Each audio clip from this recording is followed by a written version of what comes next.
ಜ್ಞಾನಾನಂದಮಯಂ ದೇವಂ ನಿರ್ಮಲಂ ಸ್ಫಟಿಕಾಕೃತಿಂ ಆಧಾರಂ ಸರ್ವವಿದ್ಯಾನಾಂ ಹಯಗ್ರೀವ ಉಪಾಸ್ಮಹೆ. ನನ್ನ ಸಮಸ್ತ ತತ್ವಮಸಿ ಚಾನಲ್ ವೀಕ್ಷಕರೆಲ್ಲರಿಗೂ ಕೂಡ ವಿಭಾ ಶೆಟ್ಟಿ ಮಾಡುವ ನಮಸ್ಕಾರಗಳು. ವಾರ ಭವಿಷ್ಯ ಕಾರ್ಯಕ್ರಮಕ್ಕೆ ತಮಗೆಲ್ಲರಿಗೂ ಸ್ವಾಗತ. ಈ ವಾರ ಅಂದರೆ 16/2/2026ರಿಂದ 22/2/2026ವರೆಗೂ ನಡೆಯುವಂತಹ ಗ್ರಹಗತಿಗಳ ಮೇಲೆ ಏನೇನ ಪರಿಣಾಮ ಬೀರುತ್ತೆ ದ್ವಾದಶ ರಾಶಿಗಳ ಮೇಲೆ ಅನ್ನೋದನ್ನು ನೋಡೋಣ. ಮೊದಲನೇದಾಗಿ ಈ ವಾರದಲ್ಲಿ ಏನಾದರೂ ಗ್ರಹಗಳ ಸ್ಥಾನಮಾನ ಬದಲಾವಣೆ ಇದೆಯಾ ಅಂತಂದರೆ ಯಾವುದೇ ಗ್ರಹಗಳ ಒಂದು ಸ್ಥಾನ ಬದಲಾವಣೆ ಇರೋದಿಲ್ಲ. ಕಳೆದ ವಾರದಲ್ಲಿ ಇದ್ದಂಗೆ ಅದೇ ರೀತಿಯಾದ ಒಂದು ಅಲೈನ್ಮೆಂಟ್ ಕೂಡ ಈ ವಾರದಲ್ಲಿ ಇರುತ್ತೆ. ಸೊ ಹಾಗಿದ್ರೆ ಗ್ರಹಗತಿಗಳ ಮೇಲೆ ಏನೆಲ್ಲ ಪರಿಣಾಮ ಬೀಳುತ್ತೆ 12 ರಾಶಿಗಳ ಮೇಲೆ ಅನ್ನೋದನ್ನು ನೋಡೋಣ ಬನ್ನಿ.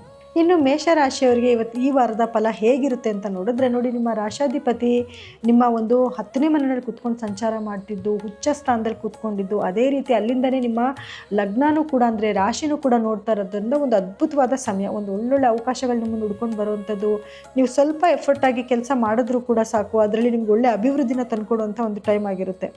ನೀವೆಲ್ಲ ಏನು ಯೋಚನೆ ಮಾಡ್ತಾ ಇರ್ತೀರಾ ಅಂದರೆ, ಶನಿ 12ನೇ ಮನೇಲಿದ್ದಾನೆ, ಸೊ 7.5 ನಡೀತಾ ಇದೆ, ನಮ್ಗೆ ಎಲ್ಲಿಂದ ಕೆಲಸ ಬರುತ್ತೆ, ನಮ್ಮ ಕೈಲಿ ಏನಾಗುತ್ತೆ ಅಂತ ಯೋಚನೆ ಮಾಡ್ತಿದ್ದೀರಾ. ನೀವೇನಾದರೂ ಪ್ರಯತ್ನ ಪಟ್ಟರೆ ತಾನೇ ನಿಮಗೆ ಆ ಕೆಲಸದಲ್ಲಿ ಫಲಿತಾಂಶ ಅಂತ ಸಿಗುವಂಥದ್ದು. ಕೆಲವರೆಲ್ಲ ಕಷ್ಟಪಟ್ಟು ಕೆಲಸ ಮಾಡ್ತಿರ್ತೀರ, ಅವ್ರಿಗೆ ಒಳ್ಳೆ ಫಲಗಳು ಸಿಗ್ತಿರುತ್ತೆ. ಇನ್ನು ಕೆಲವರು ಪ್ರಯತ್ನನೇ ಪಡೆದಿರ ನನಗೆ 7.5 ಬಂದಿದೆ ಅಂತ ನಿಮ್ಮ ಪಾಡಿಗೆ ನೀವು ಸುಮ್ಮನೆ ಇದ್ಬಿಡೋದಲ್ಲ. ನೀವೇನಾದ್ರು ಪ್ರಯತ್ನ ಪಟ್ಟರೆ ಖಂಡಿತವಾಗ್ಲೂ ನಿಮಗೆ ಯಶಸ್ಸು ಸಿಗುವಂಥ ಟೈಮ್ ಇದಾಗಿರುತ್ತೆ. ಇಂಥ ಒಂದು ಸದಾವಕಾಶನ ನೀವು ಮಿಸ್ ಮಾಡ್ಕೊಳ್ತೀರಾ.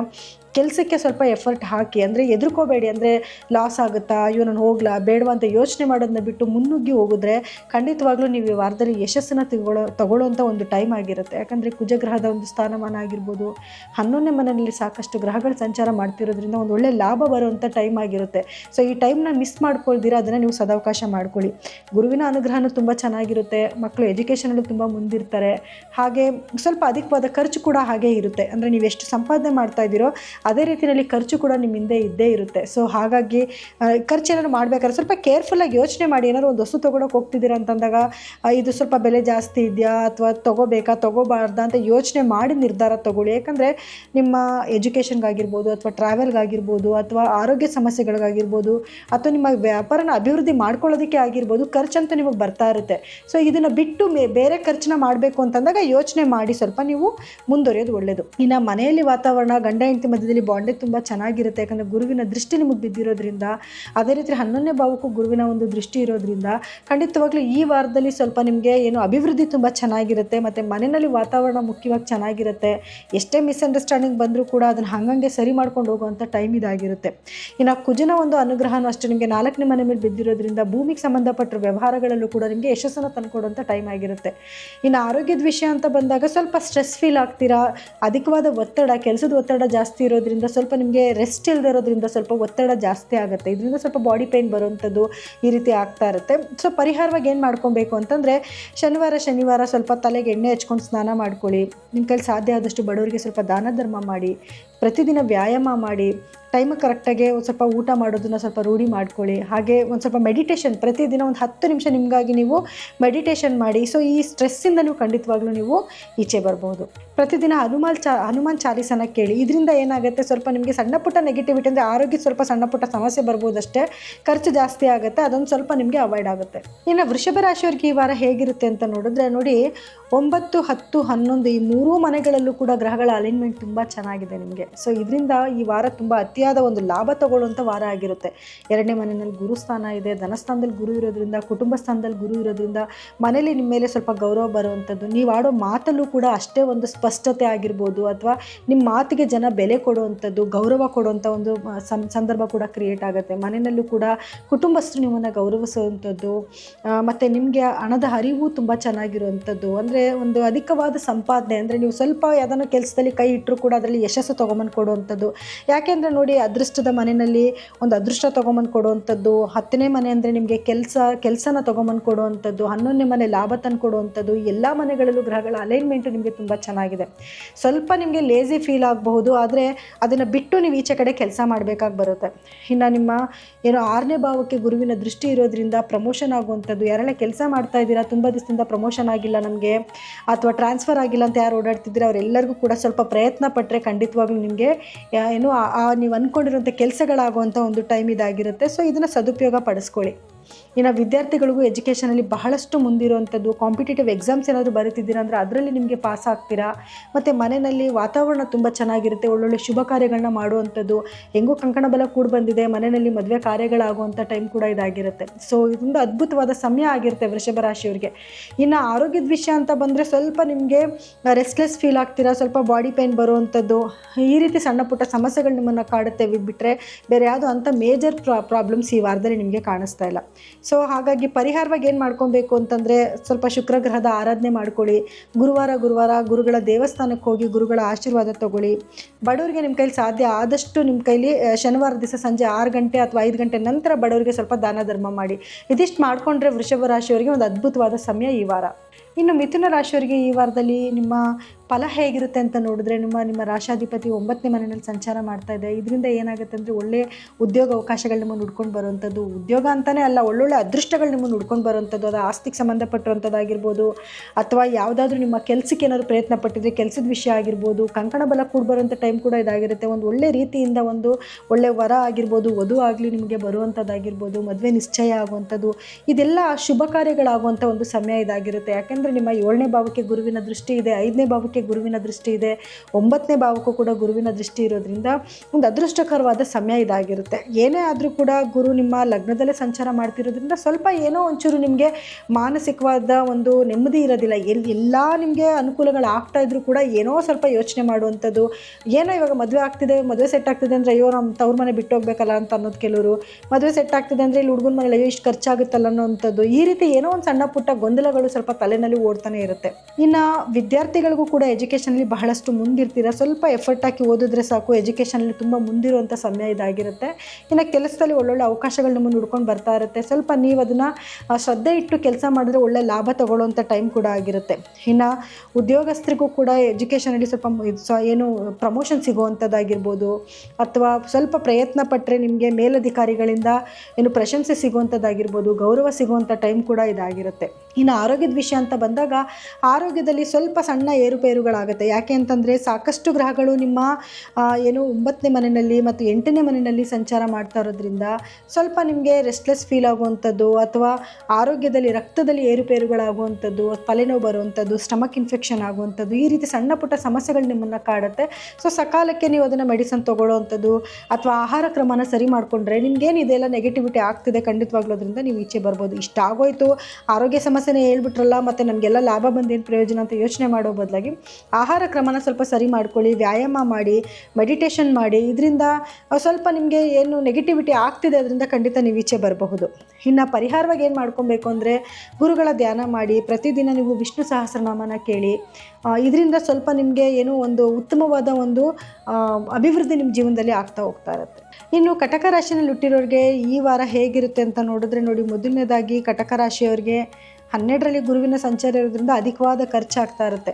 ಸೊ ಅಧಿಕವಾದ ಖರ್ಚು ಆಗ್ತಾ ಇದೆ. ಸೊ ಗುರು 12ನೇ ಮನೆಗೆ ಹೋದ, ಖರ್ಚು ಜಾಸ್ತಿ ಆಯಿತು. ಇನ್ನು 2ನೇ ಮನೇಲಿ ಕೇತು ಕೂತಿದ್ದಾನೆ, ಬರುವಂಥ ಹಣಕಾಸಲ್ಲಿ ಸ್ವಲ್ಪ ಸಮಸ್ಯೆಗಳಾಗ್ತಿದೆ. ಏನಪ್ಪ ಮಾಡೋದು, ಈ ಥರ ನಮಗೆ ಸ್ಟಾರ್ಟಿಂಗಲ್ಲಿ ನೆಗೆಟಿವ್ ಬರ್ತಾ ಇದೆಯಲ್ಲ ಅಂತ ಅಂದ್ಕೊಂಡ್ರೆ ಪಾಸಿಟಿವ್ ಕೂಡ ಇದೆ. ಏನು ಅಂತಂದರೆ ನೋಡಿ, 4ನೇ ಮನೆಗೆ ಗುರುವಿನ ದೃಷ್ಟಿ ಬೀಳ್ತಿದೆ. ಭೂಮಿಗೆ ಸಂಬಂಧಪಟ್ಟಿದ್ದ ವ್ಯವಹಾರ ಏನಾದರೂ ಮಾಡ್ತೀರಾ ಅದರಲ್ಲಿ ನಿಮಗೆ ಸ್ವಲ್ಪ ಯಶಸ್ಸು ಸಿಗುವಂಥದ್ದು. 6ನೇ ಮನೆಗೆ ದೃಷ್ಟಿ ಬೀಳ್ತಿದೆ. ಇದರಿಂದ ಏನಾಗುತ್ತೆ, ಉದ್ಯೋಗಸ್ಥರಿಗೆ ಸ್ವಲ್ಪ ಪ್ರಮೋಷನ್ ಸಿಗುವಂಥದ್ದು, ಅಥವಾ ಮೇಲಧಿಕಾರಿಗಳಿಂದ ಪ್ರಶಂಸೆ ಸಿಗುವಂಥದ್ದು. ಟ್ರಾನ್ಸ್ಫರ್ಗೆ ಏನಾದರೂ ಟ್ರೈ ಮಾಡ್ತಿದ್ರೆ ಅದಕ್ಕೆ ನಿಮ್ಗೆ ಅವಕಾಶ ಸಿಕ್ಕೋದು. ಈಗ 12ರಲ್ಲಿ ಗುರು ಇದ್ದಿದ್ದು ಮಾತ್ರಕ್ಕೆ ನಿಮಗೆ ನೆಗೆಟಿವ್ ಆಗೇ ಖರ್ಚಾಗುತ್ತೆ ಅಂತ ಹೇಳೋಕ್ಕಾಗಲ್ಲ. ಸೊ ಬೇರೆ ರೀತಿ ಅಂದರೆ ನೀವು ಟ್ರಾವೆಲ್ ಮಾಡಬೇಕು ಅಂತ ಖರ್ಚಾಗ್ಬೋದು. ಈಗ ಕೆಲವರೆಲ್ಲ ಔಟ್ ಆಫ್ ಕಂಟ್ರಿಗೆ ಹೋಗಬೇಕು ಅಂತ ಭಾಳಷ್ಟು ದಿವಸದಿಂದ ಅಂದ್ಕೊಂಡಿರ್ತೀರ, ಅವ್ರಿಗೆಲ್ಲನೂ ಕೂಡ ಇದೊಂದು ಒಳ್ಳೆ ಟೈಮ್ ಆಗಿರುತ್ತೆ. ಸೊ ಇವಾಗ ನೀವು ಪ್ರಯತ್ನ ಪಟ್ಬಿಟ್ರೆ ಹೋಗ್ಬಿಡ್ಬೋದು. ಸೊ ಅದರಿಂದ ಖರ್ಚಾಗ್ಬೋದು. ಈ ರೀತಿ ಆದ ಒಂದು ಖರ್ಚುಗಳು ಕೂಡ ಬರುತ್ತೆ. ಬರೀ ಆರೋಗ್ಯಕ್ಕೆ ಖರ್ಚಾಗುತ್ತೆ ಅಂತಲೇ ಅಲ್ಲ, ಏನೋ ದಿಢೀರಂತ ಏನೋ ಮನೆಯಲ್ಲಿ ಒಂದು ಏನೋ ಶುಭ ಕಾರ್ಯಗಳಾಗುವಂಥ ಸಮಯ ಬರುತ್ತೆ. ಸೊ ಅವಾಗ ನೀವು ಹಣ ಖರ್ಚು ಮಾಡಲೇಬೇಕಾಗಿ ಬರುತ್ತೆ.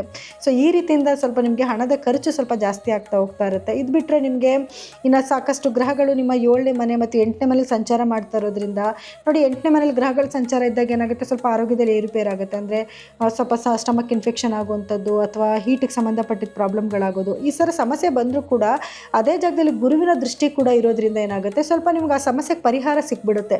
ಅಥವಾ ಮೊದಲೇ ನಿಮ್ಗೆ ಆ ಸಿಂಪ್ಟಮ್ಸ್ ಗೊತ್ತಾಗಿ ಅದನ್ನು ನೀವೇ ಸ್ವಲ್ಪ ಪ್ರಿಕಾಷನ್ ತೊಗೊಳಕ್ಕೆ ಶುರು ಮಾಡ್ತೀರಾ. ಅವಾಗ ಏನಾಗುತ್ತೆ, ನೆಗೆಟಿವಿಟಿ ಹೊಡೆದೋಗ್ಬಿಡುತ್ತೆ. ಈ ರೀತಿ ನಿಮಗೆ ನೆಗೆಟಿವಿಟಿ ಇದ್ದರೂ ಕೂಡ ಅಯ್ಯೋ ನೆಗೆಟಿವಿಟಿ ಆಗೋಯ್ತು ನಮಗೆ ಅಂತ ಅಂದ್ಕೊಳ್ಳೋ ಬದಲಾಗಿ ಕೆಲವೊಂದು ಪರಿಹಾರನೂ ಕೂಡ ನಿಮ್ಗೆ ಅದನ್ನ ಅಲ್ಲಲ್ಲೇ ಸಿಗ್ತಾ ಇರೋದ್ರಿಂದ ಅದೊಂದು ಖುಷಿ ವಿಷಯ. ಇನ್ನು ಶನಿನೂ ಕೂಡ 9ನೇ ಮನೇಲಿ ಇರೋದ್ರಿಂದ ಒಂದು ಅದೃಷ್ಟಕರವಾದ ಒಂದು ಕೆಲಸಗಳನ್ನ ತೊಗೊಂಬಂದು ಕೊಡುವಂಥದ್ದು ಅಥವಾ ಒಳ್ಳೆಯ ಸುದ್ದಿಗಳನ್ನ ನಿಮಗೆ ಕೇಳಿಸೋವಂಥದ್ದು. ಕೆಲಸನೇ ಸಿಗಬೇಕು ಅಂತೇನಿಲ್ಲ, ಪ್ರಮೋಷನ್ನೇ ಆಗಬೇಕು ಅಂತೇನಿಲ್ಲ. ಕೆಲವೊಂದು ನಿಮ್ಮ ಜೀವನದಲ್ಲಿ ತುಂಬ ದಿವಸದಿಂದ ಏನೋ ಒಂದು ಕೆಲಸಕ್ಕೆ ಹುಡುಕಾಟ ಮಾಡ್ತಿರ್ತೀರಾ. ಜಮೀನು ವಿಷಯ ಆಗಿರ್ಬೋದು ಅಥವಾ ತಂದೆ ತಾಯಿ ಹುಷಾರಿಲ್ಲ ಅಂತ ಕೊರಗ್ತಿರೋದಾಗಿರ್ಬೋದು. ಅದರಲ್ಲಿ ಸ್ವಲ್ಪ ನಿಮಗೆ ರಿಲ್ಯಾಕ್ಸೇಷನ್ ಸಿಕ್ತು ಅಂತಂದರೆ ಅದು ಒಂದು ಖುಷಿ ಪಡುವಂಥ ವಿಷಯನೇ ಅಲ್ವಾ. ಇನ್ನು ಆರೋಗ್ಯದ ವಿಷಯದಲ್ಲಿ ಏರುಪೇರು ಆದರೂ ಕೂಡ ಗುರುವಿನ ಅನುಗ್ರಹದಿಂದ ಸ್ವಲ್ಪ ಸಮಸ್ಯೆಗಳು ಈಚೆ ಬರ್ಬೋದು. ಬಟ್ ವಿದ್ಯಾರ್ಥಿಗಳು ಒಂಚೂರು ಎಫರ್ಟ್ ಹಾಕಿ ಓದಬೇಕಾಗತ್ತೆ. ಏನಾದರೂ ಔಟ್ ಆಫ್ ಕಂಟ್ರಿನಲ್ಲಿ ಹೋಗಿ ಓದ್ತೀನಿ ಅನ್ನೋ ಮಕ್ಕಳುಗಳಿಗೆ ಖಂಡಿತವಾಗ್ಲೂ ಎಜುಕೇಷನಲ್ಲಿ ಬಹಳಷ್ಟು ಮುಂದಿರ್ತೀರ. ಇನ್ನು ಈ ವಾರ ನೀವು ಏನು ಪರಿಹಾರ ಮಾಡ್ಕೊಬೇಕು ಅಂದರೆ, ಪ್ರತಿ ಗುರುವಾರದ ದಿವಸ ನೀವು ಗುರುಗಳ ದೇವಸ್ಥಾನಕ್ಕೆ ಹೋಗಿ ಹಳದಿ ಬಣ್ಣದ ಸಿಹಿನ ದಾನ ಮಾಡೋದು ಅಥವಾ ಬಟ್ಟೆನ ದಾನ ಮಾಡೋದು. ಮತ್ತು ಪ್ರತಿ ಶನಿವಾರ ನಿಮ್ಮ ಕೈಲಿ ಸಾಧ್ಯ ಆದಷ್ಟು ಬಡವರಿಗೆ ಸ್ವಲ್ಪ ದಾನ ಧರ್ಮ ಮಾಡುವಂಥದ್ದು. ಮತ್ತು ಪ್ರತಿದಿನ ನೀವು ಹನುಮಾನ್ ಚಾಲೀಸ ಕೇಳುವಂಥದ್ದು. ಪ್ರತಿ ಸೋಮವಾರ ನೀವು ಈಶ್ವರನ ದೇವಸ್ಥಾನಕ್ಕೆ ಹೋಗೋದು. ಇದಿಷ್ಟನ್ನು ಮಾಡ್ಕೊಳ್ಳಿ. ಪರಿಹಾರಗಳು ಸ್ವಲ್ಪ ಜಾಸ್ತಿನೇ ಆಗಿರ್ಬೋದು, ಸ್ವಲ್ಪ ಸಿಂಪಲ್ ಪರಿಹಾರನೇ ಕೊಟ್ಟಿರೋದ್ರಿಂದ ಇದನ್ನು ಮಾಡ್ಕೊಳ್ಳಿ. ಏನು ನೆಗೆಟಿವಿಟಿ ಆಗ್ತಿದ್ರು ಕೂಡ ಅದರಿಂದ ನೀವು ಈಚೆ ಬರ್ಬೋದು. ಇನ್ನು ಸಿಂಹ ರಾಶಿಯವರಿಗೆ ಈ ವಾರ ಹೇಗಿರುತ್ತೆ ಅಂತ ನೋಡಿದ್ರೆ, ನೋಡಿ, ನಿಮ್ಮ ರಾಶಾಧಿಪತಿ ಆಗಿರೋ ಸೂರ್ಯ 7ನೇ ಮನೇಲಿ ಸಂಚಾರ ಮಾಡ್ತಿದ್ದಾನೆ. ಸೊ ಸೂರ್ಯನ ಒಂದು ನೇರ ದೃಷ್ಟಿ ನಿಮ್ಮ ರಾಶಿ ಮೇಲಿರೋದ್ರಿಂದ ಏನು ಒಂದು ಒಳಿತು ಅಂತಲೇ ಹೇಳ್ಬೋದು. ತನ್ನ ಗ್ರಹ ತನ್ನ ಮನೆಯೇ ನೋಡೋದು ತುಂಬ ಶುಭವಾದ ಸುದ್ದಿನೇ. ಆದರೆ ಮೊದಲೇ ಸ್ವಲ್ಪ ಕೋಪಿಷ್ಟು ಜಾಸ್ತಿ ಆಗಿರೋದ್ರಿಂದ ಇನ್ನಷ್ಟು ಕೋಪ ಜಾಸ್ತಿ ಆಗುತ್ತೆ. ಅದೇ ರೀತಿ 7ನೇ ಭಾವದಲ್ಲಿ ಸಾಕಷ್ಟು ಗ್ರಹಗಳ ಸಂಚಾರ ಇರೋದ್ರಿಂದ ಗಂಡ ಹೆಂಡತಿ ಮಧ್ಯದಲ್ಲಿ ಏನೇ ಭಿನ್ನಾಭಿಪ್ರಾಯ ಬಂದರೂ ಕೂಡ ಅದು ಸರಿ ಹೋಗುತ್ತೆ. ಹೆಂಗೆ ಸರಿ ಹೋಗುತ್ತೆ ಅಂದರೆ, ಗುರುವಿನ ಒಂದು ದೃಷ್ಟಿ ಅದೇ ಮನೆ ಭಾವದ ಮೇಲೆ ಬೀಳ್ತಿರೋದ್ರಿಂದ ನಿಮಗೆ ಎಷ್ಟೇ ಸಮಸ್ಯೆಗಳು ಬಂದರೂ ಕೂಡ, ಎಷ್ಟೇ ಜಗಳ ಆಗಿದ್ರೂ ಕೂಡ ಅದು ಅತಿರೇಕಕ್ಕೆ ಹೋಗದೇ ಇರೋ ಹಾಗೆ ನಿಮಗೆ ಒಂದು ಕಡಿವಾಣ ಹಾಕೋಕ್ಕೆ ಗುರುಗ್ರಹದ ಒಂದು ದೃಷ್ಟಿ ಇರುತ್ತೆ. ಸೊ ಸಮಸ್ಯೆಗಳು ಬರ್ತಾನೆ ಇರುತ್ತೆ, ಅದನ್ನು ಪರಿಹಾರ ಮಾಡ್ಕೊತಾನೆ ಇರ್ತೀರ. ಪಾರ್ಟ್ನರ್ಶಿಪ್ ಬಿಸ್ನೆಸ್ಸಲ್ಲೂ ಅಷ್ಟೇ, ಏನಾದರೂ ಒಂದು ಮಿಸ್ಅಂಡರ್ಸ್ಟ್ಯಾಂಡಿಂಗ್ ಬರ್ತಿದ್ರು ಕೂಡ ಅಲ್ಲಿ ಆಗಲೇ ನಿಮಗೆ ಪರಿಹಾರ ಸಿಕ್ಬಿಡುತ್ತೆ. ಸೊ ಇದು ಹಿಂಗಲ್ಲ ಹಾಗೆ ಅಂತ ಸರಿದೂಡಿಸ್ಕೊಂಡು ಹೋಗುವಂಥ ಒಂದು ಟೈಮ್ ಇದಾಗಿರುತ್ತೆ. ಆರೋಗ್ಯದಲ್ಲಿ ಸ್ವಲ್ಪ ಸಣ್ಣ ಪುಟ್ಟ ಏರುಪೇರುಗಳು ಬರ್ತಾನೆ ಇರುತ್ತೆ. ಅಂದರೆ ಏನಾದರೂ ಒಂದು ಸಮಸ್ಯೆ ಬಂತು ಅಂದರೆ ಬೇಗ ವಾಸಿ ಆಗೋದಿಲ್ಲ, ನಿಧಾನಗತಿನಲ್ಲಿ ವಾಸಿ ಆಗ್ತಿರುತ್ತೆ. ಸೊ ಹಾಗಾಗಿ ಸ್ವಲ್ಪ ಅದಕ್ಕೆ ನೀವು ಪರಿಹಾರಗಳನ್ನ ಮಾಡ್ಕೊಬೇಕಾಗುತ್ತೆ. ಕೊನೆಯಲ್ಲಿ ನಾನು ಅದಕ್ಕೂ ಕೂಡ ಪರಿಹಾರಗಳು ಹೇಳ್ತೀನಿ. ಇನ್ನು ನಿಮ್ಮ 5ನೇ ಭಾವಕ್ಕೂ ಕೂಡ ಗುರುವಿನ ದೃಷ್ಟಿ ಇರೋದ್ರಿಂದ ಮಕ್ಕಳಿಂದ ಒಂದು ಅಭಿವೃದ್ಧಿ ಆಗುವಂಥದ್ದು, ಮಕ್ಕಳಿಂದ ಒಂದು ಸ್ವಲ್ಪ ಖುಷಿ ಸಿಗುವಂಥದ್ದು. ಅವ್ರಿಗೇನಾದರೂ ಆರೋಗ್ಯ ಸಮಸ್ಯೆಗಳಿತ್ತು ಅಂದರೆ ಅದನ್ನು ಸರಿ ಮಾಡ್ಕೊಳ್ಳೋಕ್ಕೆ ಒಂದು ಒಳ್ಳೊಳ್ಳೆ ರೆಮಿಡೀಸ್ ಸಿಕ್ಕುವಂಥದ್ದು. ಇದರಿಂದ ಏನಾಗುತ್ತೆ, ಸ್ವಲ್ಪ ನಿಮಗೆ ಏನು ಬೇಜಾರಾಗ್ತಿರುತ್ತೆ, ಮಕ್ಕಳು ಆರೋಗ್ಯ ಚೆನ್ನಾಗಿಲ್ಲ ಅಥವಾ ಅವರಿಂದ ಏನೋ ಅಭಿವೃದ್ಧಿ ಆಗ್ತಿಲ್ಲ, ಅದೆಲ್ಲದಕ್ಕೂ ಕೂಡ ಒಂದು ಸರಿದೂಡಿಸ್ಕೊಂಡು ಹೋಗುವಂಥ ಟೈಮ್ ಇದಾಗುತ್ತೆ. ಇನ್ನು ವಿದ್ಯಾರ್ಥಿಗಳಿಗೂ ಎಜುಕೇಷನಲ್ಲಿ ಬಹಳಷ್ಟು ಮುಂದಿರ್ತೀರ. ವ್ಯಾಪಾರದಲ್ಲಿ ಒಳ್ಳೆ ಅಭಿವೃದ್ಧಿ ಆಗ್ತಿರುತ್ತೆ. ಯಾಕಂದರೆ ಗುರುವಿನ ಸ್ಥಾನಮಾನ ಒಂದು ಲಾಭ ತಂದುಕೊಡುವಂಥ ಸ್ಥಾನದಲ್ಲಿರೋದ್ರಿಂದ ಇದೆಲ್ಲದರಲ್ಲೂ ನಿಮಗೆ ಒಳಿತಾಗ್ತಾ ಹೋಗ್ತಾ ಇರುತ್ತೆ. ಇನ್ನು ಆರೋಗ್ಯದ ವಿಷಯದಲ್ಲಿ ನಾನು ಆಗಲೇ ಹೇಳ್ದಂಗೆ ಏನಾದರೂ ಸಮಸ್ಯೆ ಬಂದರೆ ಸ್ವಲ್ಪ ನಿಧಾನಕ್ಕೆ ವಾಸಿ ಆಗುತ್ತೆ. ಪರಿಹಾರವಾಗಿ ಏನು ಮಾಡ್ಕೊಬೇಕು ಅಂತಂದರೆ, ಸ್ವಲ್ಪ ವ್ಯಾಯಾಮ ಮಾಡುವಂಥದ್ದು, ಮೆಡಿಟೇಷನ್ ಮಾಡುವಂಥದ್ದು, ಆಹಾರ ಕ್ರಮನ ಸರಿ ಮಾಡ್ಕೊಂಡು ಹೋಗೋದನ್ನು ಸ್ವಲ್ಪ ರೂಢಿ ಮಾಡ್ಕೊಳ್ಳಿ. ಹಾಗೆ ನೀವು ಪ್ರತಿ ಶನಿವಾರ ನೀವು ಸಾಧ್ಯ ಆದಷ್ಟು ಬಡವರಿಗೆ ಸ್ವಲ್ಪ ದಾನ ಧರ್ಮ ಮಾಡುವಂಥದ್ದು, ಪ್ರತಿದಿನ ನೀವು ಆದಿತ್ಯ ಹೃದಯ ಪಾರಾಯಣ ಮಾಡುವಂಥದ್ದು, ಗುರುಗಳ ಆರಾಧನೆ ಮಾಡುವಂಥದ್ದು, ಇದನ್ನು ರೂಢಿ ಮಾಡ್ಕೊಂಡು ಬಂದರೆ ಏನು ನಿಮಗೆ ಸಣ್ಣ ಪುಟ್ಟ ನೆಗೆಟಿವಿಟೀಸ್ ನಾನು ಹೇಳಿದೆ ಅದರಿಂದ ಖಂಡಿತವಾಗ್ಲೂ ನೀವು ಪಾರಾಗ್ಬೋದು. ಇನ್ನು ಕನ್ಯಾ ರಾಶಿಯವರಿಗೆ ಈ ವಾರ ಹೇಗಿರುತ್ತೆ ಅಂತ ನೋಡಿದ್ರೆ ಒಂದು ಅದ್ಭುತವಾದ ಸಮಯ ಅಂತ ಹೇಳ್ಬೋದು. ಯಾಕಂದರೆ ಒಂದು ಅದೃಷ್ಟ ನಿಮಗೆ ಒಲಿದು ಬರುತ್ತೆ. ಯಾಕಂದರೆ ಸಾಕಷ್ಟು ದಿನಗಳಿಂದ ಕನ್ಯಾ ರಾಶಿಯವರಿಗೆ ಟೈಮ್ ಚೆನ್ನಾಗಿಲ್ಲ ಅನ್ನೋದೇ ಕೇಳಿಸ್ತಾ ಇತ್ತು. ಆದರೆ ಇವಾಗ ಕನ್ಯಾ ರಾಶಿಯವರಿಗೆ ಒಂದು ಉತ್ತಮವಾದ ಸಮಯ, ಎಲ್ಲ ರೀತಿಯಿಂದನೂ ಕೂಡ ಶುಭವಾಗಿದೆ. ಹೇಗೆ ಅಂತ ನೋಡಿದ್ರೆ, ನೋಡಿ, ನಿಮ್ಮ ರಾಶಾಧಿಪತಿ ಬಂದು ನಿಮ್ಮ 6ನೇ ಮನೇಲಿ ಸಂಚಾರ ಮಾಡ್ತಾ ಇದೆ. ಸೊ 6ನೇ ಮನೇಲಿ ಸಂಚಾರ ಮಾಡ್ತಿರೋದ್ರಿಂದ ಒಳ್ಳೆ ಚಾಲೆಂಜಸ್ನ ಎದುರಿಸುವಂಥ ಒಂದು ಟೈಮ್ ಆಗಿರುತ್ತೆ. ನಿಮಗೆ ಏನಾದರೂ ಕೋರ್ಟಲ್ಲಿ ಕೇಸ್ ನಡೀತಿದ್ರೆ ಅದ್ರ ಫಲ ನಿಮ್ಮ ಕಡೆ ಆಗುವಂಥದ್ದು, ಮಕ್ಕಳೇನಾದರೂ ಕಾಂಪಿಟೇಟಿವ್ ಎಕ್ಸಾಮ್ಸ್ ಬರೀತಿದ್ರೆ, ಮಕ್ಕಳಾಗಿದ್ದು ಅಂದರೆ ಕನ್ಯಾ ರಾಶಿಯ ಮಕ್ಕಳು ಕಾಂಪಿಟೇಟಿವ್ ಎಕ್ಸಾಮ್ಸ್ ಬರೀತಿದ್ರೆ ಅದರಲ್ಲಿ ಯಶಸ್ಸನ್ನ ತೊಗೊಂಬಂದು ಕೊಡುವಂಥದ್ದು, ಮತ್ತು ಉದ್ಯೋಗಸ್ಥರಿಗೆ ನಿಮ್ಗೆ ಎಷ್ಟು ಚಾಲೆಂಜಸ್ ಬಂದರೂ ಕೂಡ ಅದನ್ನೆಲ್ಲ ಎದುರಿಸುವಂಥ ಶಕ್ತಿ ನಿಮಗೆ ಬರುತ್ತೆ. ಅದೇ ರೀತಿ ನಿಮಗೆ ಪ್ರಮೋಷನ್ ಆಗುವಂಥದ್ದು ಅಥವಾ ಬೇರೆ ಜಾಗಕ್ಕೆ ಟ್ರಾನ್ಸ್ಫರ್ ಆಗುವಂಥದ್ದು, ಕೆಲಸದಲ್ಲಿ ಸ್ವಲ್ಪ ಅಭಿವೃದ್ಧಿ ಆಗೋದು, ನೀವು ಮಾಡ್ತಿರುವಂಥ ಕೆಲಸ ನಿಮ್ಮ ಮೇಲಧಿಕಾರಿಗಳಿಗೆ ಗುರುತಿಸ್ಕೊಳ್ಳೋಂಥ ಒಂದು ಟೈಮ್ ಕೂಡ ಆಗಿರುತ್ತೆ. ಹಾಗೆ ನಿಮಗೆ ಮದುವೆ ಹುಡುಕಾಟ ಏನಾದರೂ ಮಾಡ್ತಾ ಇದ್ದರೆ ಅದರಲ್ಲಿ ನಿಮಗೆ ಯಶಸ್ಸು ಬರೋದು ಅಂತಂದರೆ ಒಂದು ಒಳ್ಳೆ ಗಂಡಿಗೆ ಹೆಣ್ಣಿಗೆ ಗಂಡು ಸಿಗುವಂಥದ್ದು, ಮತ್ತು ವ್ಯಾಪಾರದಲ್ಲಿ ಅಭಿವೃದ್ಧಿ, ಮುಖ್ಯವಾಗಿ ನಿಮಗೆ ಒಳ್ಳೊಳ್ಳೆ ಅವಕಾಶಗಳು ಹುಡ್ಕೊಂಡು ಬರ್ತಾ ಇರುತ್ತೆ. ಗುರುವಿನ ಅನುಗ್ರಹ ಅಷ್ಟು ತುಂಬ ಚೆನ್ನಾಗಿದೆ. ನಿಮಗೆ ಭೂಮಿಗೆ ಸಂಬಂಧಪಟ್ಟಿದ್ದ ವ್ಯಾಪಾರ ಮಾಡ್ತಾ ಇದ್ದರೆ ಅದರಲ್ಲಿ ಅಭಿವೃದ್ಧಿ ಆಗುವಂಥದ್ದು, ಮತ್ತು ನಿಮ್ಮ ತಾಯಿ ಆರೋಗ್ಯದಲ್ಲಿ ಏರುಪೇರಾಗಿದ್ದರೆ ಅದರಲ್ಲಿ ನಿಮಗೆ ಸರಿ ಹೋಗುವಂಥದ್ದು, ಎಲ್ಲ ರೀತಿಯಿಂದನೂ ಒಂದು ಒಳ್ಳೆ ಟೈಮ್. ಆದರೆ ಸ್ವಲ್ಪ ಲೇಸಿನೆಸ್ ಫೀಲ್ ಮಾಡ್ಕೊತೀರ. ಯಾಕಂದರೆ ಶನಿಯ ಒಂದು ನೇರ ದೃಷ್ಟಿ ಇರೋದ್ರಿಂದ ಕೆಲಸಗಳನ್ನ ಸ್ವಲ್ಪ ಬೇಗ ಮಾಡಲ್ಲ ಅಥವಾ ಆರೋಗ್ಯ ಸಮಸ್ಯೆ ಸಮಸ್ಯೆಗಳು ಕಾಡುವಂಥದ್ದು. ಏನಾದರೂ ಸಮಸ್ಯೆ ಬಂತು ಅಂದರೆ ಬೇಗ ವಾಸಿಯಾಗಲ್ಲ, ಕಾಲು ನೋವು ಬಂತು ಅಂದರೆ ನಿಧಾನಗತಿನಲ್ಲಿ ವಾಸಿ ಆಗುವಂಥದ್ದು. ಈ ರೀತಿ ಸಮಸ್ಯೆಗೆ ಏನಾಗ್ತಿರುತ್ತೆ, ನಿಮ್ಗೆ ಅವಕಾಶಗಳು ಬರ್ತಾ ಇರುತ್ತೆ, ಆದರೆ ನೀವು ಹೋಗಿ ಕೆಲಸ ಮಾಡೋಕ್ಕಾಗೋದಿಲ್ಲ.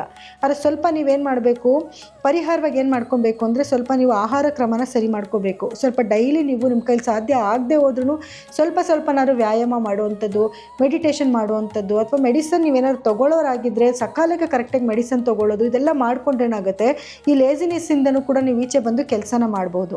ಇನ್ನು ನೀವು ಪ್ರತಿ ಗುರುವಾರ ನೀವು ಗುರುಗಳ ಆರಾಧನೆ ಮಾಡುವಂಥದ್ದು, ಗುರುಗಳ ದೇವಸ್ಥಾನಕ್ಕೆ ಹೋಗೋದು, ಪ್ರತಿದಿನ ವಿಷ್ಣು ಸಹಸ್ರನಾಮ ಕೇಳುವಂಥದ್ದು, ಮತ್ತು ಸಾಧ್ಯ ಆದಷ್ಟು ಶನಿವಾರ ಬಡವರಿಗೆ ಸ್ವಲ್ಪ ದಾನ ಧರ್ಮ ಮಾಡೋದ್ರಿಂದ ಏನು ಸಣ್ಣ ಪುಟ್ಟ ನೆಗೆಟಿವಿಟಿ ಇದೆ ನಿಮಗೆ ಅಂತ ಹೇಳಿದ್ರೆ ಅದರಿಂದ ಖಂಡಿತವಾಗ್ಲೂ ನೀವು ಈಚೆ ಬರ್ಬೋದು.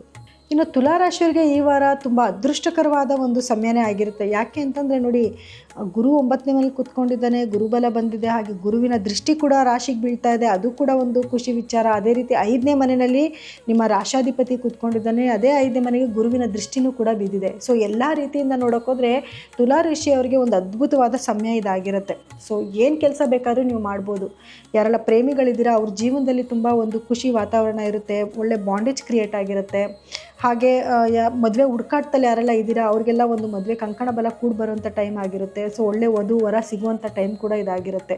ವಿದ್ಯಾರ್ಥಿಗಳಿಗೆ ಎಜುಕೇಷನಲ್ಲಿ ಬಹಳಷ್ಟು ಮುಂದಿರ್ತೀರ. ಕಾಂಪಿಟೇಟಿವ್ ಎಕ್ಸಾಮ್ಸ್ ಏನಾದರೂ ಬರೀತಿದ್ರೆ ಅದರಲ್ಲಿ ನಿಮಗೆ ಯಶಸ್ಸು ಸಿಗುವಂಥದ್ದು. ಹಾಗೆ ಏನಾದ್ರು ಕೋರ್ಟ್ ಕೇಸ್ಗಳಿತ್ತು ಅಂದರೆ ಆ ಕೇಸ್ಗಳು ನಿಮ್ಮ ಕಡೆ ಆಗುವಂಥದ್ದು.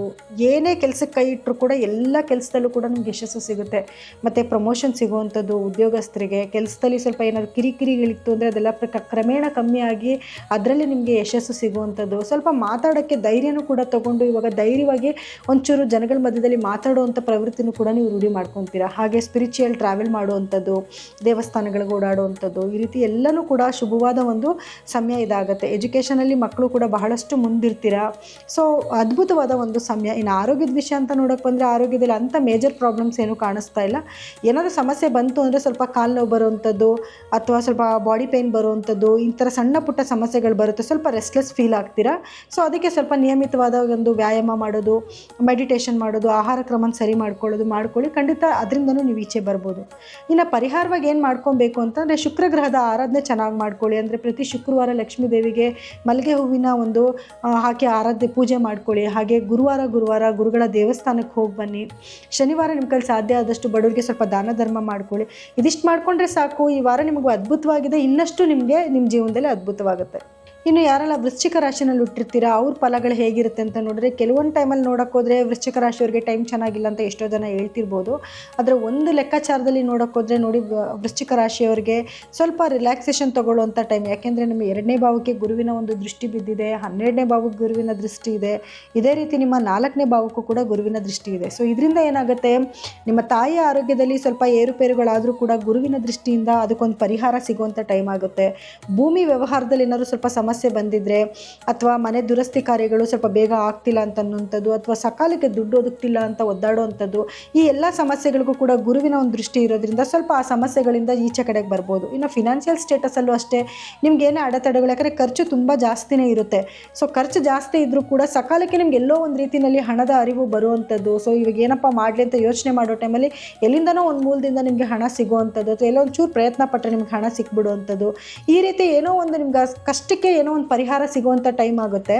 ಇನ್ನು ಯಾರೆಲ್ಲ ಹೊರಗಡೆ ದೇಶಕ್ಕೆ ಹೋಗಿ ವರ್ಕ್ ಮಾಡ್ತಾ ಇರ್ತೀರಾ ಅಥವಾ ಹೊರಗಡೆ ಹೊರದೇಶಕ್ಕೆ ಹೋಗಬೇಕು ಅಂತ ಅಂದ್ಕೊಂಡಿರ್ತೀರಾ ಅವ್ರಿಗೂ ಕೂಡ ಒಂದು ಒಳ್ಳೆ ಸಮಯ ಇದಾಗಿರುತ್ತೆ. ಕೆಲವರಿಗೆಲ್ಲ ಸೀಟ್ ಸಿಕ್ಕಿಲ್ಲ, ಮಕ್ಕಳು ಎಜುಕೇಷನ್ಗೆ ಪ್ರಯತ್ನ ಪಡ್ತಿರ್ತೀರಾ, ಅಯ್ಯೋ ನಾನು ಯಾವುದೋ ಕಾಲೇಜಲ್ಲಿ ಅಪ್ಲಿಕೇಶನ್ ಹಾಕ್ತೇನೆ ನಂಗೆ ಸೀಟ್ ಸಿಕ್ಕಿಲ್ಲ ಅಂತ ಒದ್ದಾಡ್ತಿರ್ತಾರೆ, ಅಂಥವ್ರಿಗೆ ಸಿಗುವಂಥದ್ದು. ಅಥವಾ ಕೆಲವರೆಲ್ಲ ಇಲ್ಲಿಂದನೇ ಹೊರಗಡೆ ದೇಶದ ಕಂಪನಿಗಳಿಗೆ ವರ್ಕ್ ಮಾಡಬೇಕು ಅಂತನೋ ಹೋಗಬೇಕು ಅಂತನೋ ಅಂದ್ಕೊತಿರ್ತೀರ, ಅವಕಾಶಗಳು ಸಿಕ್ಕಿರಲ್ಲ.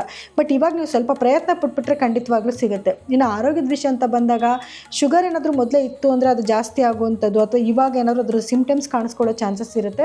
ಸೊ ಹಾಗಾಗಿ ಯಾವುದನ್ನು ನೆಗ್ಲೆಕ್ಟ್ ಮಾಡ್ದಿರ ಮೊದಲೇ ವೈದ್ಯರ ಸಲಹೆನ ತೊಗೊಂಡು ಅದೇ ರೀತಿಯಲ್ಲಿ ಒಂದು ಆಹಾರ ಕ್ರಮನ ರೂಢಿ ಮಾಡ್ಕೊಂಡು ಹೋಗೋದು ಉತ್ತಮ. ಇನ್ನು ಮನೆಯ ವಾತಾವರಣದಲ್ಲಿ ಸಣ್ಣ ಪುಟ್ಟ ಭಿನ್ನಾಭಿಪ್ರಾಯಗಳು ಬಂದರೂ ಕೂಡ ಅದೆಲ್ಲನೂ ಆಗಿಂದಾಗೆ ಸರಿ ಹೋಗ್ತಾ ಇರುತ್ತೆ. ಅಂತ ನಿಮಗೆ ಮೇಜರಾಗಿ ಪ್ರಾಬ್ಲಮ್ಸ್ ಏನೂ ಆಗೋದಿಲ್ಲ. ಅಂದರೆ ಸ್ವಲ್ಪ ಭಿನ್ನಾಭಿಪ್ರಾಯಗಳಂತೂ ಖಂಡಿತವಾಗ್ಲೂ ಬರುತ್ತೆ. ಯಾಕಂದರೆ 5ನೇ ಮನೇಲಿ ಶನಿಯ ಸಂಚಾರ ಇರೋದ್ರಿಂದ ಸ್ವಲ್ಪ ಗಂಡ ಹೆಂಡತಿ ಮಧ್ಯದಲ್ಲಿ ಅವಾಗ ಜಗಳ ಬರುವಂಥದ್ದು, ಒಬ್ರು ಕಂಡ್ರೆ ಒಬ್ರಿಗೆ ಆಗಲ್ಲ ಅನ್ನೋಂಥ ಮನಸ್ಥಿತಿನೂ ಕೂಡ ಬರ್ತಾ ಇರುತ್ತೆ. ಆದರೆ ನೀವು ಸ್ವಲ್ಪ ವರ್ತನೆನ ಸ್ವಲ್ಪ ಸರಿಯಾಗಿ ಮಾಡ್ಕೊಂಡು ಹೋಗೋದು, ಅಂದರೆ ನೀಟಾಗಿ ಮಾತಾಡುವಂಥದ್ದು, ಅಥವಾ ಏನೇ ಸಮಸ್ಯೆ ಬಂದರೂ ಕುತ್ಕೊಂಡು ಅಲ್ಲಿಂದಲೇ ಸರಿ ಮಾಡ್ಕೊಂಡು ಹೋಗ್ಬಿಟ್ರೆ ಈ ಸ್ವಲ್ಪ ಏನು ಸಮಸ್ಯೆ ಆಗ್ತಿದೆ ಅದರಿಂದ ಖಂಡಿತವಾಗ್ಲೂ ನೀವು ಈಚೆ ಕಡೆಗೆ ಬರಬಹುದು. ಅದೇ ರೀತಿಯಲ್ಲಿ ಮಕ್ಕಳಿಗೆ ಎಜುಕೇಷನಲ್ಲಿ ಸ್ವಲ್ಪ ನೀವು ಒಂಚೂರು ಎಫರ್ಟ್ ಹಾಕಿ ಹೋದರೆ ಖಂಡಿತವಾಗ್ಲೂ ಅದ್ರಲ್ಲಿ ಮುಂದೆ ಬರ್ತೀರಾ. ಯಾರೆಲ್ಲ ಸಂಶೋಧನೆ ಕೆಲಸ ಮಾಡ್ತಿದ್ದಾರೆ ಅಥವಾ ಸಂಶೋಧನೆಗೆ ಸಂಬಂಧಪಟ್ಟಿದ್ದು ಓದ್ತಾ ಇದ್ದಾರೆ ಅವ್ರಿಗೆ ಖಂಡಿತವಾಗ್ಲೂ ಯಶಸ್ಸು ಸಿಗುವಂಥ ಟೈಮ್ ಆಗಿರುತ್ತೆ. ಇನ್ನು ಆರೋಗ್ಯದ ವಿಷಯ ಅಂತ ಬಂದಾಗ ಸಣ್ಣ ಪುಟ್ಟ ಹೆಲ್ತ್ ಇಶ್ಯೂಸ್ ಬರ್ತಾನೆ ಇರುತ್ತೆ. ಅಂದರೆ ಲೈಕ್ ಆವಾಗಲೇ ಹೇಳಿದೆ, ಶುಗರ್ಗೆ ಸಂಬಂಧಪಟ್ಟ ಸಮಸ್ಯೆಗಳು ಬರಬಹುದು ಅಂತ. ಪರಿಹಾರವಾಗಿ ಏನು ಮಾಡ್ಕೋಬೇಕು ಅಂದರೆ ಪ್ರತಿ ಗುರುವಾರದ ದಿವಸ ಗುರುಗಳ ದೇವಸ್ಥಾನಕ್ಕೆ ಹೋಗಿ ಕಡಲೆಕಾಳಿಂದ ಮಾಡಿರೋಂಥ ಖಾದ್ಯಗಳನ್ನ ಸ್ವಲ್ಪ ದಾನ ಮಾಡುವಂಥದ್ದು, ಅಥವಾ ಹಳದಿ ಬಟ್ಟೆನ, ಹಳದಿ ಸ್ವೀಟನ್ನು ದಾನ ಮಾಡುವಂಥದ್ದು. ಪ್ರತಿ ಶನಿವಾರ ನಿಮ್ಮ ಕೈಲಿ ಸಾಧ್ಯ ಆಗಿದ್ದು ಏನು ಬೇಕಾದ್ರೂ ದವಸ ಧಾನ್ಯ ಏನು ಬೇಕಾದ್ರೂ ಸ್ವಲ್ಪ ದಾನ ಧರ್ಮ ಮಾಡ್ಕೊಂಡು ಬನ್ನಿ. ಪ್ರತಿದಿನ ಹನುಮಾನ್ ಚಾಲೀಸನ ಕೇಳಿ ಸಾಕು. ನಿಮಗೆ ಏನು ಸಣ್ಣ ಪುಟ್ಟ ಸಮಸ್ಯೆ ಬರ್ತಿದೆ ನೀವು ಖಂಡಿತವಾಗ್ಲೂ ಅದರಿಂದ ಈಚೆ ಬರ್ತೀರಾ. ಇನ್ನು ಧನಸ್ಸು ರಾಶಿಯವರಿಗೆ ಈ ವಾರ ಫಲ ಹೇಗಿರುತ್ತೆ ಅಂತ ನೋಡಿದ್ರೆ ನೋಡಿ, ಒಂದು ಗುರುವಿನ ದೃಷ್ಟಿ ನೇರವಾಗಿ ನಿಮ್ಮ ಮೇಲೆ ಬಿದ್ದಿರೋದ್ರಿಂದ, ಸ್ವಲ್ಪ ಅದೇ ರೀತಿಯಲ್ಲಿ ಶನಿಯ ದೃಷ್ಟಿನೂ ಕೂಡ ನಿಮ್ಮ ಮೇಲೆ ಬಿದ್ದಿರೋದ್ರಿಂದ ಎರಡೂ ಥರ ಸ್ವಲ್ಪ ಕೆಲಸ ಮಾಡಬೇಕು ಅಂತಲೂ ಅನ್ಕೊತೀರಾ. ಈ ಕಡೆ ಲೇಸಿನೆಸ್ ಕೂಡ ಫೀಲ್ ಆಗ್ತಿರುತ್ತೆ, ಇನ್ನೊಂದು ಕಡೆ ಅಯ್ಯೋ ನನಗೆಲ್ಲ ಗೊತ್ತು ಬಿಡು, ನಾನು ಹೋಗದೇರೂ ನಡೆಯುತ್ತೆ ಕೆಲಸ ಅನ್ನೋ ಥರ ಫೀಲ್ ಮಾಡ್ಕೊತೀರಾ. ಎಲ್ಲ ಮಿಕ್ಸ್ಚರ್ ಆಗಿರುತ್ತೆ. ಸೊ ಸ್ವಲ್ಪ ಪ್ರಯತ್ನ ಪಡಲೇಬೇಕಾಗುತ್ತೆ. ಯಾವುದೇ ಕೆಲಸಕ್ಕಾಗಲಿ ಅಯ್ಯೋ ಅದಾಗುತ್ತೆ ಅದ್ರ ಪಾಡ್ಗದು ಅಂತ ಕುತ್ಕೊಳ್ಳೋಕ್ಕಾಗಲ್ಲ. ಸ್ವಲ್ಪ ಪ್ರಯತ್ನ ಪಡಿ. ಯಾಕಂದರೆ 11ನೇ ಮನೆಗೂ ಕೂಡ ಗುರುವಿನ ದೃಷ್ಟಿ ಬಿದ್ದಿರೋದ್ರಿಂದ ಒಳ್ಳೆ ಅವಕಾಶಗಳು ಸಿಗ್ತಿರುತ್ತೆ, ಒಳ್ಳೆ ಲಾಭಗಳು ಸಿಗುವಂಥ ಟೈಮ್ ಇದು. ಈ ಟೈಮ್ನ ನೀವು ಮಿಸ್ ಮಾಡ್ಕೋಬಾರ್ದು. ಸಾಕಷ್ಟು ಗ್ರಹಗಳು ನಿಮಗೆ 2ನೇ ಮನೆ ಮತ್ತು 3ನೇ ಮನೇಲಿ ಸಂಚಾರ ಮಾಡ್ತಾ ಇರೋದ್ರಿಂದ ಹಣದ ಅರಿವು ಚೆನ್ನಾಗಿರುತ್ತೆ. ಮಾತಾಡಬೇಕಾದ್ರೆ ಸ್ವಲ್ಪ ಯೋಚನೆ ಮಾಡಿ ಮಾತಾಡಬೇಕು. ಯಾಕಂದರೆ ಮಾತೇ ಮುತ್ತು ಮಾತೇ ಮೃತ್ಯು ಅಂತಾರಲ್ಲ, ಅದೇ ರೀತಿ ನೀವೇನೋ ಮಾತಾಡೋಕ್ಕೋಗಿ ಇನ್ನೇನೋ ಕನ್ವಿನ್ಸ್ ಬೇರೆಯವರಿಗೆ ಬೇರೆ ಥರ ಅರ್ಥ ಮಾಡ್ಕೊಳ್ಳೋದು, ಅದರಿಂದ ನಿಮ್ಮ ಮೇಲೆ ಸ್ವಲ್ಪ ಅಪವಾದಗಳು ಬರೋ ಸಾಧ್ಯತೆಗಳಿರುತ್ತೆ. ಸ್ವಲ್ಪ ಕೇರ್ಫುಲ್ ಆಗಿರಿ ಅಷ್ಟೇ. ಯಾರ ಹತ್ರನೂ ಏನು ಮಾತಾಡೋದ್ರ ಬದಲು ಯೋಚನೆ ಮಾಡಿ ಮಾತಾಡಬೇಕಾದ್ರೆ. ಇವ್ರ ಹತ್ರ ಏನಾದ್ರು ಮಾತಾಡಬೇಕಾದ್ರೆ ಯಾರ ಬಗ್ಗೆನೂ ಏನೋ ಹೇಳಿರ್ತೀರ, ಸಣ್ಣದಾಗೆಲ್ಲೋ ಒಂದು ಲೈನ್ ಹೇಳಿದರೆ ಅದು 10 ಲೈನ್ ಆಗಿ ಅದು ಅವ್ರಿಗೆ ಕನ್ವಿನ್ಸ್ ಆಗಿಬಿಡೋದು, ಅವ್ರಿಗೂ ನಿಮಗೂ ಮಧ್ಯದಲ್ಲಿ ಸ್ವಲ್ಪ ಸಮಸ್ಯೆಗಳು ಬರೋದು ಕೂಡ ಆಗ್ತಾ ಇರುತ್ತೆ. ಸ್ವಲ್ಪ ಯೋಚನೆ ಮಾಡಿ ಮಾತಾಡಿ ಯಾರ ಹತ್ರ ಆದರೂ ಮಾತಾಡ್ತಾ ಇದ್ರೆ. ಇನ್ನು ಧೈರ್ಯವಾಗಿ ಸ್ವಲ್ಪ ಕೆಲಸಗಳನ್ನ ಮಾಡ್ತೀರಾ, ಆದರೆ ಸ್ವಲ್ಪ ಆತರದ ನಿರ್ಧಾರಗಳನ್ನ ತೊಗೊತೀರಾ. ಅದ್ರ ಬಗ್ಗೆ ಯೋಚನೆ, ಏನೇ ಕೆಲಸ ಮಾಡ್ತಾ ಇದ್ದೀರಾ ಅಂತಂದರೆ ಅಥವಾ ಏನೋ ಒಂದು ಕೆಲಸಕ್ಕೆ ಕೈ ಇಡ್ತಿದ್ದೀರಾ ಅಂತಂದರೆ ಅದು ಗೊತ್ತಿರೋಂಥ ವ್ಯಕ್ತಿ ಜೊತೆ ಕೂತ್ಕೊಂಡು ಮಾತಾಡಿ ಕೆಲಸ ಮಾಡಲಾ ಬೇಡವಾ ಅಂತ ಯೋಚನೆ ಮಾಡಿ ಮುಂದುವರಿರಿ. ಇನ್ನು ನಿಮ್ಮ ತಾಯಿ ಆರೋಗ್ಯದಲ್ಲಿ ಸಣ್ಣ ಪುಟ್ಟ ಏನೋ ಸಮಸ್ಯೆಗಳು ಬರ್ತಾನೆ ಇರುತ್ತೆ. ಸ್ವಲ್ಪ ಆರೋಗ್ಯನ ಚೆನ್ನಾಗಿ ನೋಡ್ಕೊಳ್ಳಿ. ಅದೇ ರೀತಿಯಲ್ಲಿ ನಿಮ್ಮ ಭೂಮಿಗೆ ಸಂಬಂಧಪಟ್ಟಿದ್ದ ವ್ಯವಹಾರದಲ್ಲೂ ಅಷ್ಟೇ ನಿಧಾನಗತಿನಲ್ಲಿ ಸಾಕ್ತಾ ಇರ್ತೀವಿ. ನೀವೇನಾದ್ರು ರಿಯಲ್ ಎಸ್ಟೇಟ್ ಬಿಸ್ನೆಸ್ ಮಾಡ್ತಾ ಇದ್ದೀರಾ ಅಂತಂದರೆ ಅಯ್ಯೋ ಯಾಕೋ ನಮ್ಮ ಸೈಟ್ಗಳೇ ಸೇಲ್ ಆಗ್ತಿಲ್ಲ, ಅಥವಾ ತೊಗೊಳ್ಳೋರು ಯಾರೂ ಇಲ್ಲ, ತೊಗೊಳ್ಳೋರು ಬಂದರೂ ನಮಗೆ ಹಣಕಾಸು ನೀಟಾಗಿ ಬರ್ತಾ ಇಲ್ಲ, ಈ ರೀತಿ ಸಮಸ್ಯೆಗಳು ಸಣ್ಣ ಪುಟ್ಟ ಬರ್ತಾನೆ ಇರುತ್ತೆ. ಬಟ್ ನಿಧಾನಗತಿನಲ್ಲಿ ಸಾಗುತ್ತೆ. ನೀವು ಅಂದ್ಕೊಂಡು ಇವಾಗ ಜನವರಿನಲ್ಲಿ ಆಗುತ್ತೆ ಅಂದ್ಕೊಂಡ್ರೆ ಅದೊಂದು ಏಪ್ರಿಲ್ ತನಕ ಹೇಳ್ಕೊಂಡು ಹೋಗ್ಬೋದು. ಈ ರೀತಿ ಸ್ವಲ್ಪ ನಿಧಾನಗತಿನಲ್ಲಿ ಸ್ವಲ್ಪ ಕೆಲಸಗಳಾಗ್ತಾ ಇರುತ್ತೆ. ವಿದ್ಯಾರ್ಥಿಗಳು ಎಜುಕೇಷನಲ್ಲಿ ಮುಂದೆ ಇರ್ತೀರಾ. ಕಂಕಣ ಬಲ ಕೂಡಿ ಬಂದಿರುವಂಥ ಟೈಮ್ ಆಗಿರುತ್ತೆ. ಯಾರೆಲ್ಲ ಗಂಡು ಹೆಣ್ಣು ಹುಡುಕಾಟದಲ್ಲಿದ್ದೀರಾ ಅವರೆಲ್ಲರಿಗೂ ಕೂಡ ಒಂದು ಉತ್ತಮವಾದ ಸಮಯ ಇದಾಗಿರುತ್ತೆ. ಇನ್ನು ಆರೋಗ್ಯದ ವಿಷಯ ಅಂತ ಬಂದಾಗ ಆರೋಗ್ಯದಲ್ಲಿ ಸಣ್ಣ ಪುಟ್ಟ ಸ್ವಲ್ಪ ಸ್ಟ್ರೆಸ್ ಜಾಸ್ತಿ ಆಗುವಂಥದ್ದು, ಮಾನಸಿಕವಾಗಿ ಸ್ವಲ್ಪ ಕೊರಗುವಂಥದ್ದು ಕೂಡ ಈ ವಾರದಲ್ಲಿ ಆಗುತ್ತೆ. ಸೊ ಸ್ವಲ್ಪ ನಿಯಮಿತವಾದ ವ್ಯಾಯಾಮ ಮಾಡ್ಕೊಳ್ಳಿ, ಮೆಡಿಟೇಷನ್ ಮಾಡಿ. ಪ್ರತಿದಿನ ಒಂದು 10 ನಿಮಿಷ ನೀವು ಮೆಡಿಟೇಷನ್ ಮಾಡಿ. ಮತ್ತು ನಿಮ್ಮ ಕೈಲಿ ಸಾಧ್ಯ ಆದಷ್ಟು ಬಡವರಿಗೆ ಸ್ವಲ್ಪ ದಾನ ಧರ್ಮ ಮಾಡಿ. ಗುರುಗಳ ದೇವಸ್ಥಾನಕ್ಕೆ ಹೋಗಿ, ಗುರುವಿನ ಒಂದು ಅನುಗ್ರಹ ನಿಮಗೆ ಚೆನ್ನಾಗಿ ಸಿಕ್ಕುತ್ತೆ. ಸೊ ಪ್ರತಿ ಗುರುವಾರ ನೀವು ಯಾವುದನ್ನು ಗುರುಗಳ ದೇವಸ್ಥಾನಕ್ಕೆ ಹೋಗೋದು, ನಿಮ್ಮ ಕೈಲಿ ಸಾಧ್ಯ ಆದಷ್ಟು ಏನು ಹಳದಿ ಬಣ್ಣದ ಸಿಹಿನ ಸ್ವಲ್ಪ ದಾನ ಮಾಡುವಂಥದ್ದು, ಇದನ್ನು ಮಾಡ್ಕೊಳ್ಳಿ. ನಿಮಗೆ ಬರೋ ಸಣ್ಣ ಪುಟ್ಟ ಒಂದು ಸಮಸ್ಯೆಗಳಿಂದ ನೀವು ಖಂಡಿತ ಈಚೆ ಬರ್ಬೋದು. ಇನ್ನು ಮಕರ ರಾಶಿಯವರಿಗೆ ಈ ವಾರ ಹೇಗಿರುತ್ತೆ ಅಂತ ನೋಡಿದ್ರೆ ನೋಡಿ, ನಿಮಗೆ ಗುರು ಬಂದು 6ನೇ ಮನೆಯಲ್ಲಿ ಸಂಚಾರ ಮಾಡ್ತಾ ಇರೋದ್ರಿಂದ ಉದ್ಯೋಗಸ್ಥರಿಗೆ ತುಂಬ ಉತ್ತಮವಾದ ಒಂದು ಸಮಯ ಇದಾಗಿರುತ್ತೆ. ಅಂದರೆ ಪ್ರಮೋಷನ್ ಸಿಗುವಂಥದ್ದು, ನೀವು ಪ್ರಯತ್ನ ಪಡಬೇಕಷ್ಟೇ. ಪ್ರಮೋಷನ್ ಬೇಕು ಅಂತ ಸ್ವಲ್ಪ ಅಪ್ಲೈ ಮಾಡುವಂಥದ್ದು, ಅಥವಾ ಅವ್ರು ಪ್ರಮೋಷನ್ ಕೊಟ್ಟಿಲ್ಲ ಅಂತಂದರೆ ನೀವೇ ಹೋಗಿ ನಾನು ಇದಕ್ಕೆ ಎಲಿಜಿಬಲ್ ಇದ್ದೀನಿ ಅನ್ನೋದಕ್ಕೆ ಸ್ವಲ್ಪ ನೀವು ತೋರಿಸ್ಕೋಬೇಕು. ಆವಾಗೇ ನಿಮಗೆ ಅದಕ್ಕೆ ಪ್ರಯತ್ನ ಪಟ್ಟರೆ ಖಂಡಿತವಾಗ್ಲೂ ಪ್ರತಿಫಲ ಸಿಗುವಂಥ ಟೈಮ್ ಇದು. ನಿಮಗೆ ಏನು ಎಜುಕೇಷನಲ್ಲೂ ಅಷ್ಟೇ, ಮಕ್ಕಳಿಗೆ ಕಾಂಪಿಟೇಟಿವ್ ಎಕ್ಸಾಮ್ಸ್ ಯಾರನ್ನ ಬರೀತಿದ್ರೆ ಅದರಲ್ಲೂ ಕೂಡ ಅವ್ರಿಗೆ ಪಾಸ್ ಆಗುವಂಥ ಒಂದು ಟೈಮ್ ಇದಾಗಿರುತ್ತೆ. ಮತ್ತು ನಾರ್ಮಲಾಗೂ ಕೂಡ ಎಜುಕೇಷನಲ್ಲಿ ಮಕ್ಕಳು ತುಂಬ ಮುಂದಿರ್ತೀರಾ. ಹಾಗೆ ನಿಮಗೆ ನೋಡಿ ಸ್ವಲ್ಪ ಆತರದ ನಿರ್ಧಾರಗಳನ್ನ ತೊಗೊತೀರಾ, ಅದನ್ನು ಸ್ವಲ್ಪ ನೀವು ಅವಾಯ್ಡ್ ಮಾಡ್ಕೋಬೇಕು. ಯಾಕಂದರೆ ಕುಜ ಲಗ್ನದಲ್ಲೇ ಸಂಚಾರ ಮಾಡ್ತಾ ಇರೋದ್ರಿಂದ ಓನ್ ಡಿಸಿಷನ್ ತೊಗೊಂಡ್ಬಿಡ್ತೀರ ಬೇಗ. ಏನು ಇದು ವಿಚಾರ ಮಾಡೋದಿಲ್ಲ, ವಿಚಾರ ಮಾಡ್ದಿರ ಏನಾದರೂ ಡಿಸಿಷನ್ ತೊಗೊಳಕ್ಕೆ ಹೋದರೆ ಅದರಿಂದ ಸ್ವಲ್ಪ ನೆಗೆಟಿವಿಟಿ ಆಗುತ್ತೆ. ಹಾಗಾಗಿ ಅದಕ್ಕೆ ಸಂಬಂಧಪಟ್ಟಿರುವಂಥ ವ್ಯಕ್ತಿಗಳ ಜೊತೆ ಕೂತ್ಕೊಂಡು ಚರ್ಚೆ ಮಾಡಿ ಕೆಲಸನ ಮುಂದುವರಿಸಿ. ಇನ್ನು 2ನೇ ಮನೆಯಲ್ಲಿ ಸಾಕಷ್ಟು ಗ್ರಹಗಳಿದ್ದಾವೆ. ನಿಮಗೆ ಸಾಕಷ್ಟು ಮೂಲಗಳಿಂದ ಹಣದ ಅರಿವು ಬರ್ತಾ ಇರುತ್ತೆ. ಸ್ವಲ್ಪ ಕನ್ಫ್ಯೂಷನ್ ಕೂಡ ಆಗ್ತಾ ಇರುತ್ತೆ. ಏನಪ್ಪ ಮಾಡೋದು, ಇಷ್ಟು ದುಡ್ಡು ಬರ್ತಾ ಇದೆ ಅಥವಾ ಖರ್ಚು ಜಾಸ್ತಿ ಮಾಡ್ಕೊಂಡ್ಬಿಡೋದು, ದಿಢೀರಂತ ಇವತ್ತೇನೋ ದುಡ್ಡು ಬಂದುಬಿಟ್ಟಿರುತ್ತೆ, ನಾಳೆ ಬರೋದಿಲ್ಲ, ಅದಕ್ಕೇನೋ ಕಮಿಟ್ಮೆಂಟ್ ಫಿಕ್ಸ್ ಮಾಡ್ಕೊಂಡ್ಬಿಟ್ಟಿರ್ತೀರ, ನಾಳೆ ನೀವು ಅದಕ್ಕೆ ಸಮಸ್ಯೆ ಅನುಭವಿಸೋದು ಈ ರೀತಿಯೂ ಆಗುತ್ತೆ. ಅದೇ ರೀತಿ ಅಧಿಕವಾದ ಖರ್ಚು ಕೂಡ ನಿಮಗೆ ಬರ್ತಾ ಇರುತ್ತೆ. ಸೊ ಎರಡಕ್ಕೂ ನೀವು ರೆಡಿಯಾಗಿರಬೇಕು. ಈಗ ಹಣ ಬರ್ತಿದೆ ಅಂದರೆ ಅಷ್ಟೇ ಖರ್ಚು ಕೂಡ ನಿಮ್ಮ ಅದರಿಂದನೇ ಇರುತ್ತೆ. ಸೊ ಎರಡನ್ನೂ ಬ್ಯಾಲೆನ್ಸ್ ಮಾಡೋದನ್ನು ಸ್ವಲ್ಪ ನೀವು ರೂಢಿ ಮಾಡ್ಕೋಬೇಕು. ಗುರುವಿನ ಅನುಗ್ರಹ ಅಂದರೆ ಗುರು ನಿಮ್ಮ ದೃಷ್ಟಿ ಎರಡನೇ ಮನೆಯಲ್ಲಿ ಇರೋದ್ರಿಂದ ನಿಮ್ಗೆ ಏನು ಇಷ್ಟು ಸಂಪಾದನೆ ಆಗ್ತಿತ್ತು ಅದರಲ್ಲಿ ಹೆಚ್ಚಳ ಅಂತೂ ಖಂಡಿತವಾಗ್ಲೂ ಆಗ್ತಾ ಇರುತ್ತೆ. ಸೊ ಆ ಹಣ ಬರ್ತಿದೆ ಅಂತ ಖರ್ಚಿನ ಸ್ವಲ್ಪ ನೀವು ಕಡಿವಾಣ ಹಾಕ್ಕೊಂಡ್ರೆ, ಸ್ವಲ್ಪ ಕೂಡಿಟ್ಕೊಂಡ್ರೆ ಮುಂದಿನ ದಿನಗಳಿಗೆ ನಿಮಗೆ ಖಂಡಿತವಾಗ್ಲೂ ಅದು ಹೆಲ್ಪ್ ಆಗುತ್ತೆ. ಇನ್ನು ಧೈರ್ಯವಾಗಿ ಸ್ವಲ್ಪ ಕೆಲಸಗಳನ್ನ ಮಾಡ್ತೀರಾ, ಆ ಥರದ ನಿರ್ಧಾರಗಳನ್ನ ತೊಗೋಬೇಡಿ ಅಷ್ಟೇ. ಇನ್ನು ಗಂಡ ಹೆಂಡತಿ ಮಧ್ಯದಲ್ಲೂ ಕೂಡ ಒಂದು ಬಾಂಡೇಜ್, ಸ್ವಲ್ಪ ಸಣ್ಣ ಪುಟ್ಟ ಕಿರಿಕಿರಿ ಬಂದರೂ ಕೂಡ ಬಾಂಡೇಜ್ ಚೆನ್ನಾಗೇ ಕ್ರಿಯೇಟ್ ಆಗುತ್ತೆ. ಹಾಗೆ ಮಕ್ಕಳು ಎಜುಕೇಷನಲ್ಲಿ ತುಂಬ ಚೆನ್ನಾಗಿ ಮುಂದುವರೆದಿರ್ತೀರ. ಇನ್ನು ಪರಿಹಾರವಾಗಿ ಏನು ಮಾಡ್ಕೋಬೇಕು ಅಂತ ನೋಡಿದ್ರೆ, ಗುರುಗಳ ಆರಾಧನೆ ಚೆನ್ನಾಗಿ ಮಾಡ್ಕೊಳ್ಳೋವಂಥದ್ದು. ಪ್ರತಿ ಗುರುವಾರ ನೀವು ಗುರುಗಳ ದೇವಸ್ಥಾನಕ್ಕೆ ಹೋಗಿ ಒಂದು 10 ನಿಮಿಷ ಧ್ಯಾನ ಮಾಡ್ಕೊಂಡು ಬನ್ನಿ. ಸಾಧ್ಯ ಆದಷ್ಟು ಬಡವ್ರ ಬಗ್ಗರಿಗೆ ಶನಿವಾರ ದಿವಸ ಸ್ವಲ್ಪ ದಾನ ಧರ್ಮ ಮಾಡಿ. ಇದಿಷ್ಟು ಮಾಡಿದ್ರೆ ಸಾಕು, ನಿಮಗೆ ಒಂದು ನಿಮ್ಮ ಲೈಫಲ್ಲಿ ಸ್ವಲ್ಪ ಬರೋ ಸಣ್ಣ ಪುಟ್ಟ ಸಮಸ್ಯೆಗಳಿಂದ ನೀವು ಈಚೆ ಬರ್ಬೋದು. ಇನ್ನು ಕುಂಭರಾಶಿಯವರಿಗೆ ಈ ವಾರ ಒಂದು ಅದ್ಭುತವಾದ ಸಮಯ. ಯಾಕೆ ಅಂತಂದರೆ ನೋಡಿ, ಗುರು ಇರೋ ಸ್ಥಾನ ಚೆನ್ನಾಗಿದೆ, ಗುರು ದೃಷ್ಟಿ ನಿಮ್ಮ ಮೇಲಿದೆ.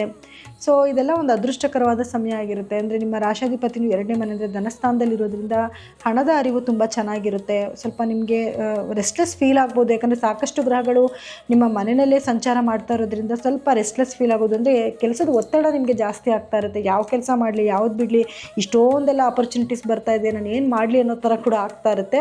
ಅದೇ ರೀತಿ ಎಷ್ಟೇ ಹಣ ಬಂದರೂ ಕೂಡ ಖರ್ಚು ಮಾಡೋದಕ್ಕೆ 12ನೇ ಮನೆಯಲ್ಲಿ ನಿಮಗೆ ಕುಜನ ಒಂದು ಸಂಚಾರ ಇರೋದ್ರಿಂದ ಖರ್ಚು ಮಾಡೋದಕ್ಕೆ ಸ್ವಲ್ಪ ನಿಮಗೆ ಖರ್ಚು ಬರ್ತಾನೇ ಇರುತ್ತೆ. ಅದರಲ್ಲೂ ಭೂಮಿಗೆ ಸಂಬಂಧಪಟ್ಟಿರೋದು ಏನು ವ್ಯವಹಾರಗಳಲ್ಲಿ ಸ್ವಲ್ಪ ಹಿನ್ನಡೆ ಆಗುವಂಥದ್ದು, ಅಥವಾ ಏನೋ ಆ ಥರದ ನಿರ್ಧಾರ ತೊಗೊಂಡು ಏನೋ ಮಾಡೋಕ್ಕೆ ಹೋಗಿರ್ತೀರ, ಅದರಲ್ಲಿ ಪೇಪರ್ಸ್ ಕರೆಕ್ಟಾಗಿರೋದಿಲ್ಲ, ಅದರಿಂದ ಏನಾದರೂ ಸಮಸ್ಯೆಗಳು ಬರುವಂಥದ್ದು ಇದು ಕೂಡ ಆಗ್ತಾ ಇರುತ್ತೆ. ಸ್ವಲ್ಪ ನೀವು ಸ್ವಲ್ಪ ನಿಧಾನಕ್ಕೆ ಹೆಜ್ಜೆ ಇಡಿ. ಅಂದರೆ ಏನೋ ಕೆಲಸ ಮಾಡ್ತಿದ್ರೆ ಆ ಥರದ ನಿರ್ಧಾರ ತೊಗೋಬೇಡಿ.